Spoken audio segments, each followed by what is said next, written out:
Japanese Pokemon cards are in a bad way. So about 9 months ago, I made a video talking about the insane rise of Japanese Pokemon card prices. But since then, things have changed dramatically. So today we're going to talk about why I think Japanese Pokemon cards have kind of fallen off. And I don't think that's a hot take. I think that's a take that a lot of different people share in the space. The last 3 months for Pokemon cards have been really, really weird. Last year wasn't normal either. From the end of 2022 through the middle of the year, Japanese Pokemon cards went on an extremely explosive ride. This is a graph that shows the average price of a Japanese Pokemon card in Japan. The gray bars that you see going up and down there, that's volume of sales. The average price in July, 65,000 yen. That is a lot of money. That's the average price for a card. So that means all the cards went up in value. The most expensive cards were obviously weighting that average up higher, and then it was brought down by the cheapest cards, which are probably going to be like your commons and uncommons. In December, V-Star Universe came out. It's pretty flat there. In February, we first saw special art rares. That was when Miriam got revealed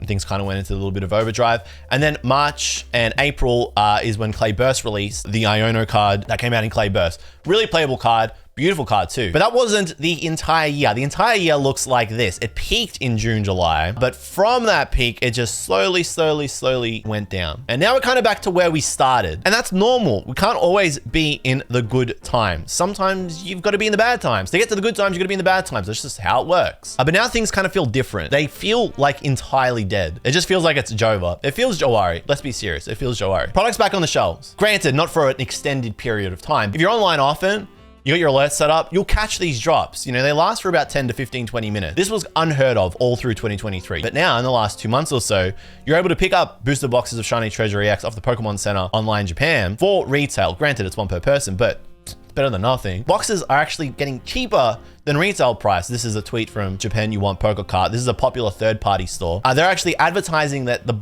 box price for Wild Force and Cyber Judge, the most recent sets, is now below retail price. It's not just the modern cards that are feeling the lows of this period either. What I sometimes like to call like vintage modern. Look at this guy. Look at this idiot here. Who's that? Look at him. What's he cooking? This is from a stream in 2021 when we used to talk about this. 89,800 yen for Mani. It was a massive chase card. People wanted this card. They still want this card. Now it's come down to 31,800 yen. You know, it's a fraction of its price. Some would say that people are just naturally spending less. People don't really have that disposable income anymore. Others will say that Pokemon cards in general have just died. And so with that, interest has gone entirely. I personally kind of disagree with that one. I don't think Pokemon cards have died. Or that just card games in general are just not interesting to people anymore. I think it's a combination of things, and that's what we're gonna dive into in a little bit. But we have to start here with Shiny Treasure EX. This is where it all begins. We rewind back to about October, November 2023. This is what we call a high class set. Traditionally, when high class sets come out at the end of a year in Japan exclusive, Japanese Pokemon card space kind of goes into overdrive. Whatever interest is already there gets ramped up. There's a lot of cards in it. There's a lot of new rares. There's a lot of playables. It just ticks every box, and it's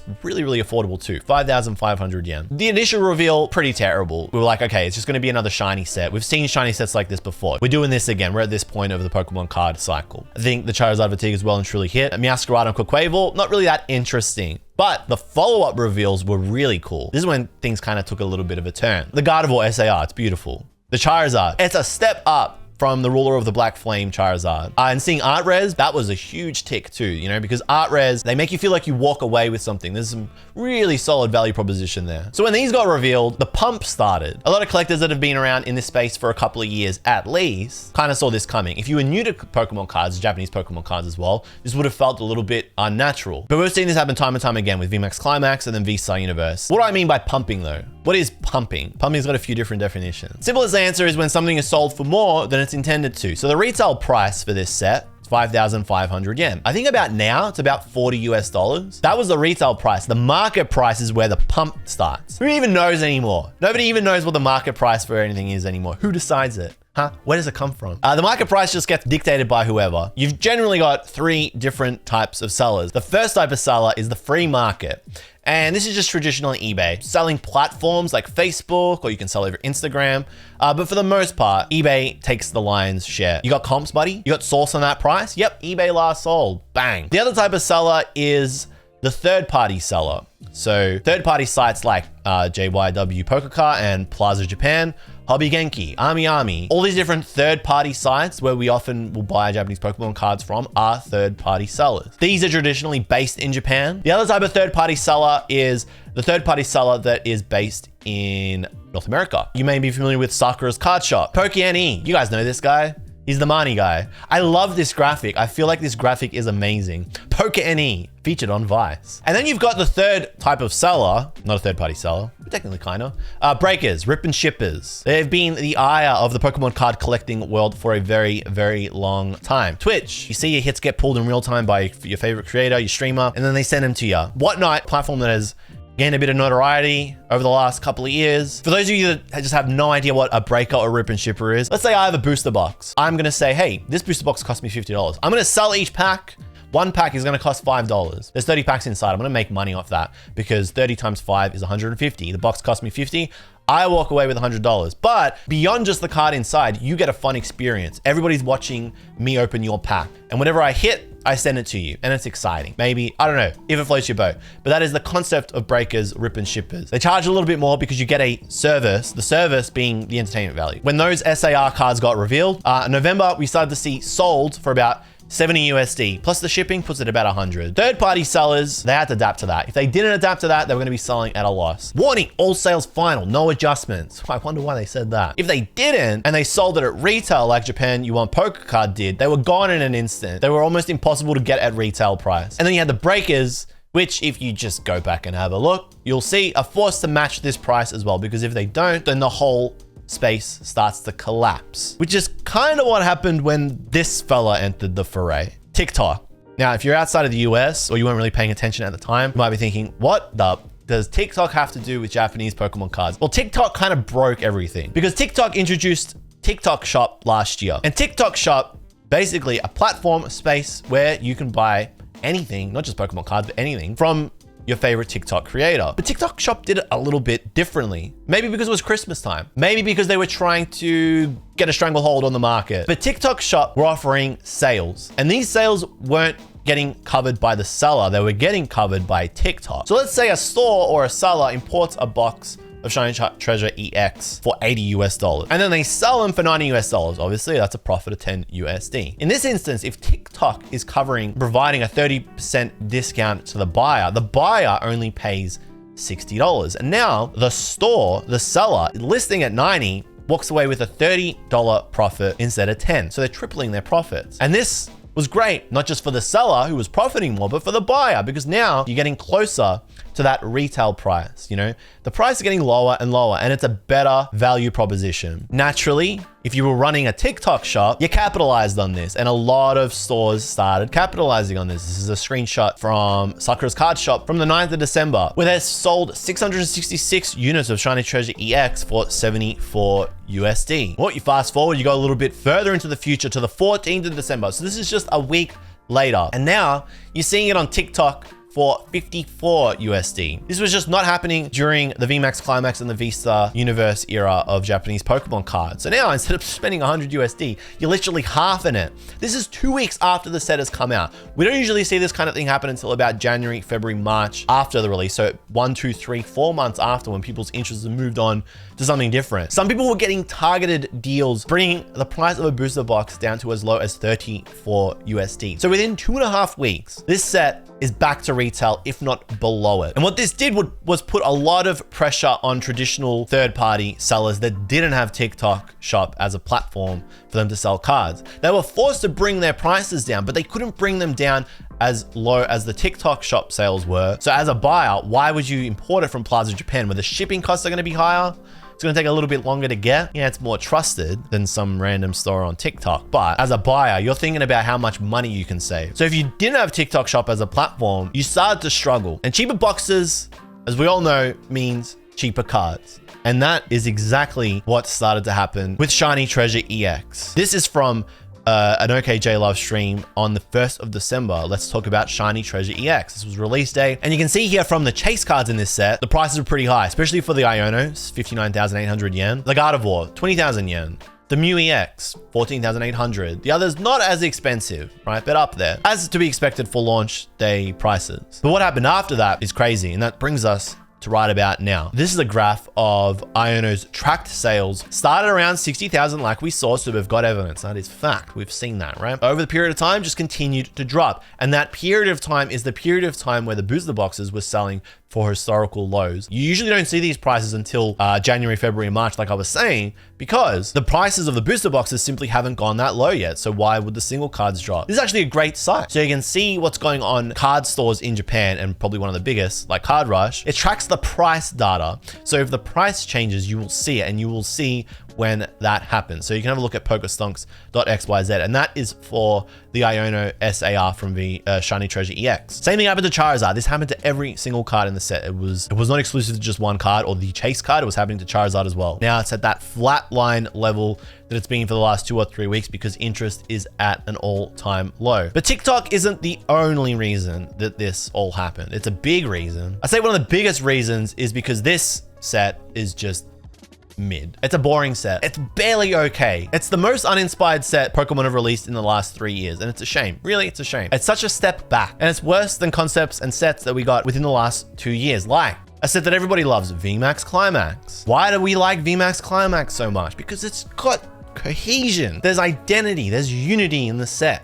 It makes sense. If you look at VMAX Climax, when it comes to the rare cards, the concept and the idea of this set, Pokemon living their life with their trainers. That's why all the art rares have a trainer on them. Whether it was an art rare, which you were getting 3 of in a box, or a CSR where you were usually getting just the 1, it felt good. And there were other cards too that didn't match, right? That concept didn't match that identity, but that was okay because they didn't take over the set. Within their own little space in the set, they made sense. You had trainer cards because we have full art supporter cards. And then you had an exclusive one too, the Galar Friends. This one was a little bit better than the others. It just stood out that little bit extra. And then of course you had gold cards too, because you know, gold cards, they look cool. Granted, the gold cards in VMAX Climax weren't amazing, but they weren't gaudy. They didn't look ugly. They didn't look tacky. Then you have a set like V-Star Universe. This is one of the best sets of all time. And I think we can all agree because it takes that concept from VMAX Climax and it levels it up. Creatures looked at that set and said, okay, you guys like VMAX Climax? Let's just take it a little bit step further. Let's do that. Ramp it up to 11. Here's V-Star Universe. Pokemon living their daily life. The theme of V-Star Universe, Pokemon just living. Each card illustrated by a different artist. It made sense. Whether it was just the art rare or the SAR, you were seeing Pokemon in their natural environment, just living their best life. And of course you had gold cards too, but the gold cards were even better. The gold cards were phenomenal. This was setting the precedent for what gold cards were meant to look like moving forward. It was like either this or nothing. Give me this or give me death. I don't want anything below this anymore. You had trainer cards and you had 2 types. And this was starting to push the boundaries a little bit. But you got to remember at this point in time, everybody was obsessing, or a lot of the world, a big part of Japan rather, I should say, was obsessing over full art supporter cards, especially ones that had women and females on them. This was just a thing. It's another topic for another day. We'll get into it. We'll get into it eventually, but it still made sense. You had the SARs that were all illustrated by different artists and they all had a different vibe. You go and look at cards like Roxanne or Gardenia's Vigor, Melanie, Raihan. They were just different takes on traditionally awesome cards. Then you had SRs like the Alice's Sparkle there. They were a little bit different. They looked like the traditional SR full art supporter. And then you had an expansion of the Galar Friends concept, Sinnoh Friends, and Hisui Friends. Every single hit in this set felt good. It made sense. And then you get the Shiny Treasure EX. And yeah, these cards do look cool. They're basically an expansion of CSRs, SARs, special art rares, they're alternate arts. They don't have to have the same identity and cohesion because that's what makes alternate arts cool. They're all different. It starts to become a problem though when all the rare cards are all over the place. Set's a goddamn mess. And I'm gonna turn myself off so we can just properly let this sink in and how much of a hot mess this entire set is. You've got SARs, but there's only 3. It's just these 3. What were they cooking? The gold cards are an abomination and it's such a step back from the gold cards that we had in V-Star Universe. This is probably my biggest gripe with the set, is how all over the place the full art supporters are. 5 different types of full art supporters, 5 different types of Pokemon cards in the set, so many rares. It just didn't work. You don't need me to point this out because I think we all really feel the same way about it. It just didn't work. Nobody cared. It was Jova. Because nobody cared, they stopped caring. I think people stopped caring because it signaled the end of an era. This high class set, the best set of the year, wasn't able to elevate beyond what V-Star Universe gave us. Then the future started looking pretty grim. And because of that, every other card started to dip too. It basically brought every other card with it. That sentiment was like a plague. It was like a blight spread over every other Japanese Pokemon card from 2023, and it brought everything down with it.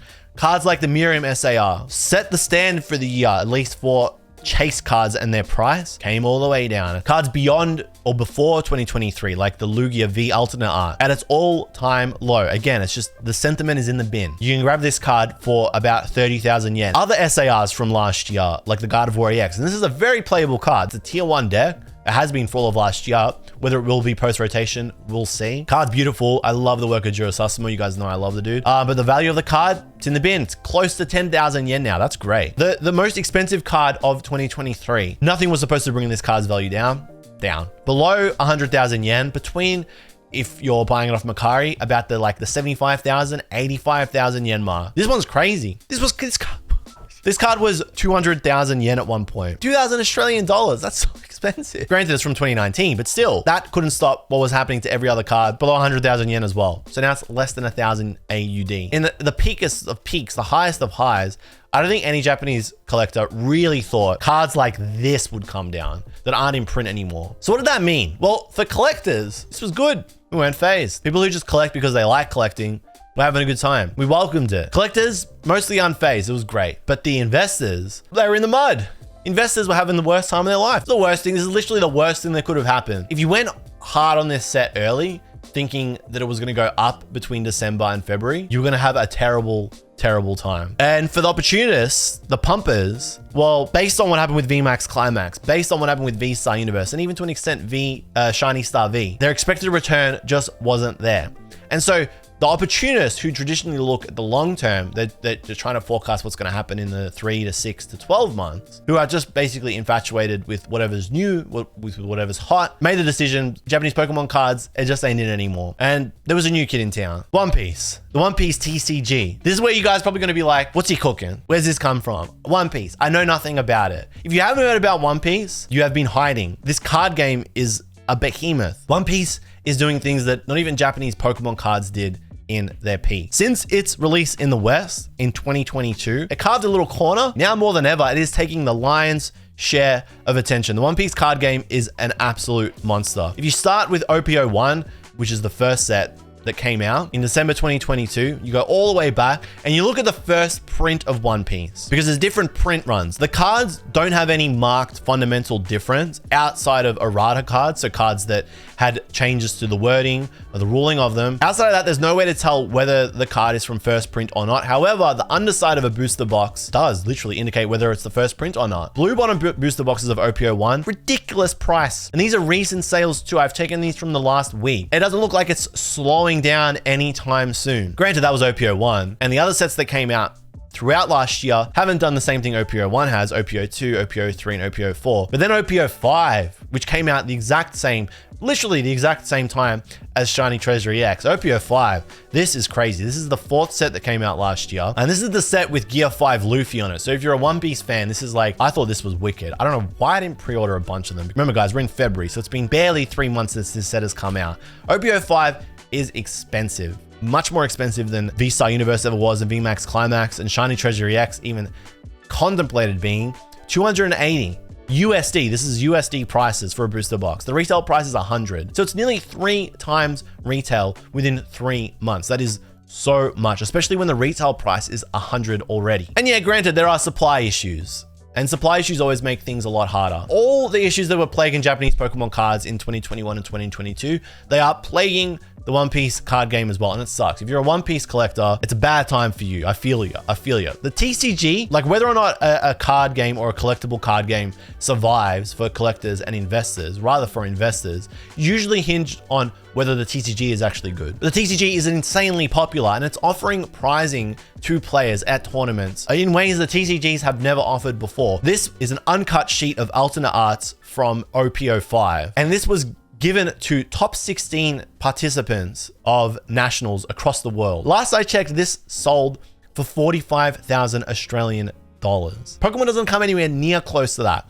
So the amount of people that are getting involved in the game and that want to keep playing it because the price support is so good, super high. The artwork in it, I mean, you just have a look. There are Pokemon card artists that are drawing for One Piece TCG as well. The art is out of this world. The cards look phenomenal. Whether it's a rare card like the SRs or these set cards, or it's just like the commons, uncommons, and rares, like they are stunning. And if you're a One Piece fan, you are feasting. Like they're so good. It does not stop with One Piece. It just keeps getting better and better and better. And then you got cards like this, like the defining chase cards. They're so expensive. This is the chase card from OP05. Monkey D. Luffy Sec. Manga Luffy. You probably heard it commonly referred to. Sold US listings. PSA 10, close to 5,000 USD.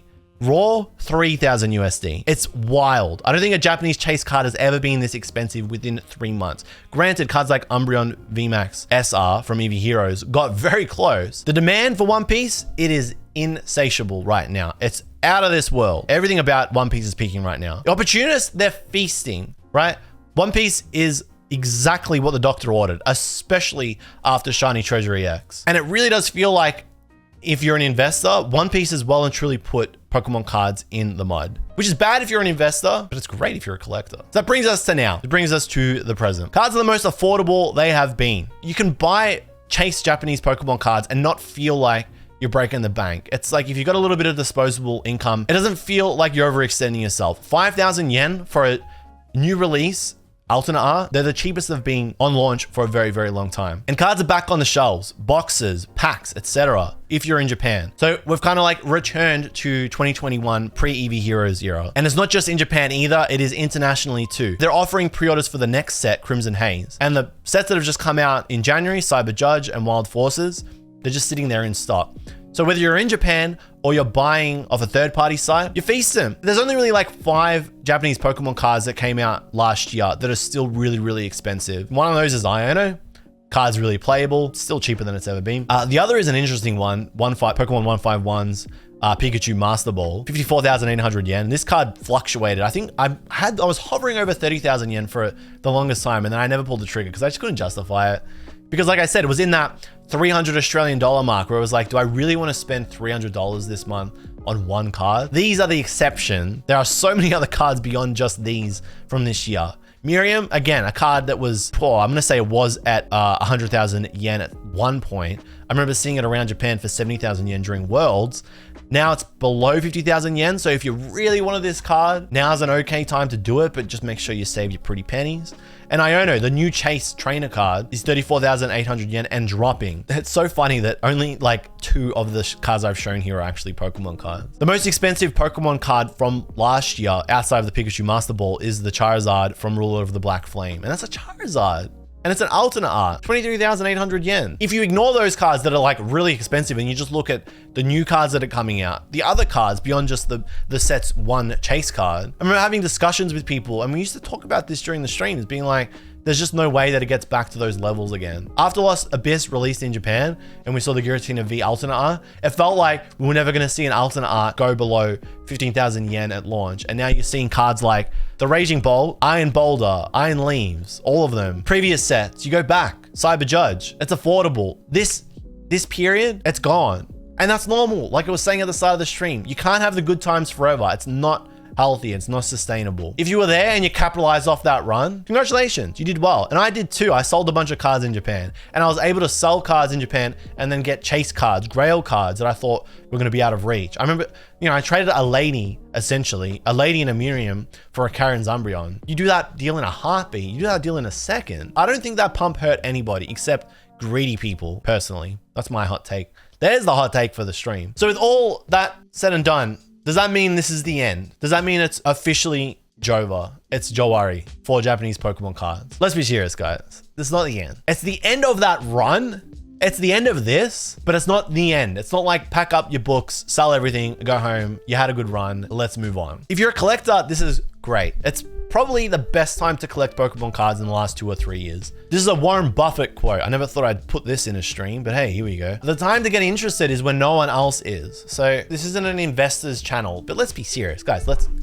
call a spade a spade. I know for a fact that investors watch The people that like invest in Pokemon cards watch this channel. Why do you think I got up in the suit? Put the suit and the shirt. It's fine. I don't care. I'm not gonna hate or diss on you guys that only watch this channel because you invest in Pokemon cards and you're trying to make money. The time to get interested is when no one else is. If you're turned off Japanese Pokemon cards as a collector because you think that they're not worth anything anymore, then you're not really a collector. You're an investor. So come to terms with that. If you're a collector, you're loving this. This is great. This is the best time to collect. Like all collectors, I think most collectors now anyway, are just buying singles and they're having a great old time. It's awesome. If you're a singles collector, you are feasting. Now's the time to kind of like place your bets anyway. But I think you've got a long time to do it. I don't think things are going to dramatically shift the way that they did in the last year. I think it's going to be a good couple of years before that happens. We are 2 years away from the 30th anniversary of Pokemon. So I feel like things will get crazy again when the 30th anniversary happens, but that's a while away. So if you're an investor, you kind of just have to be patient. And if you're a collector, lap it up, embrace it. These are the good times. This is when all that angst, the frustrations that we had when you couldn't buy booster boxes, when you feel like you're getting priced out, that all the fun was gone. Those days, I feel like I can definitively say anyway, those days are kind of gone. They are gone. If you've ever thought about collecting, now's a great time to get into it. Whether you want to buy boxes or you want to buy singles, you got a lot of options again. If you're chasing grails, it's going to be a little bit harder. Here's my hot tip. For those of you that have stuck around all the way to this point in the stream, my hot tip is if you're chasing grail cards, but you feel like they're out of reach now, I'm talking grail vintage from like, you know, the 2000s, 2010s, place your bets now. Buy cards that you think are going to go up in a couple of years now. If things work in your favor, sell them at that point in time in the highs, and then go and get your grail cards. Because that's what I did. Cards that I didn't think I was going to ever get, like that current Umbreon, it's in my binder now. Made possible because of an $80, not even an $80, it was like a $50 lady full art and a Marnie that I paid 100 AUD for. So I turned $150 into a $1,500 card. Pretty good if you ask me, but that's all she wrote. Collect safely, everybody. And thank you very much for watching my presentation.